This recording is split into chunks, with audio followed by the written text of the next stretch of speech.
Hi అండి. నాకు 2 days నుంచి ఫీవరు, ఫుడ్ పాయిజన్ అయ్యి అసలు ఏం తినట్లేదు అసలు అనమాట. వాటర్ స్మెల్ కూడా పడలేదు నాకు. బాగాలేదనలో మనం ప్రతి ఒక్కరు ఫస్ట్ చేసే పని ఏంటంటే మెడికల్ షాప్కి వెళ్తాం. అలా దయచేసి ఎవరు చెయ్యకండి. నాకు మా వారు లేరని చెప్పి మా పాప వెళ్ళి మెడికల్ షాప్లో తీసుకొచ్చింది. అంటే మణికొండలో హాస్పిటల్ ఇవ్వని కాదు, నాకు ఇక్కడ మధురానగర్లో చంద్రకాంత్ గాంధీ గారని ఉన్నారు. ఆ డాక్టర్ గారు చూస్తే కానీ నాకేంటో మరి తగ్గదు. సో ఇప్పుడు వచ్చాను, మా వారు వచ్చిన తర్వాత తీసుకొచ్చారు. ఒక యాంటీబయాటిక్ ఇంజెక్షన్ చేసి మెడిసిన్ ఇచ్చాడు. మెడిసిన్ తీసుకున్నాను. ఇంజెక్షన్ చేసిన తర్వాత ఒక 10 నిమిషాలు కూర్చుంటే తెలియకుండా ఒకటి కొంచెం పెయిన్ తగ్గి కొంచెం ఒళ్ళు కూడా కొంచెం చల్లగా పడ్డట్టు అనిపించింది.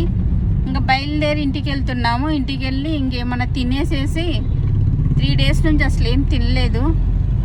ఇంటికి వెళ్ళిన తర్వాత ఏమన్నా చేసుకొని తినేసేసి టాబ్లెట్లు వేసుకోవాలి. 2 డేస్లో తగ్గిద్దిలమ్మా అన్నాడు. ఆయన 2 డేస్ అన్నాడంటే ఆయన ఇచ్చిన మెడిసిన్కి 1 డేలోనే తగ్గిపోతుంది.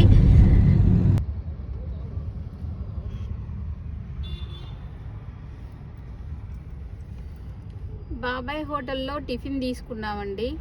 నోరు కొంచెం చేదుగా ఉందని చెప్పేసేసి ఏం తినాలనిపించట్లేదు కదా 2 డేస్ నుంచి. అందుకని చెప్పి కొంచెం ఇడ్లీ ఏమన్నా సాంబార్ ఇడ్లీ తినాలనిపిస్తుందేమోనని చెప్పి ఇడ్లీ తీసుకున్నాను. చూడాలి ఇంటికి వెళ్ళిన తర్వాత అది కూడా తినాలనిపిస్తుందో లేదో చూసి. బాబాయ్ హోటల్లో ఇడ్లీ తీసుకున్నాను కదా, చట్నీ ఇచ్చారు, సాంబారు, 2 ఇడ్లీ 58 రూపాయలు తీసుకున్నాడు. అల్లం చట్నీ 3 ఇచ్చాడనమాట. ఎంతైనా కానీ బయట ఫుడ్డే కదా, తప్పదని చెప్పేసేసి బాగాలేదు కదా అని తీసుకొచ్చుకున్నాను. ఇవి 2 ఇడ్లీలు.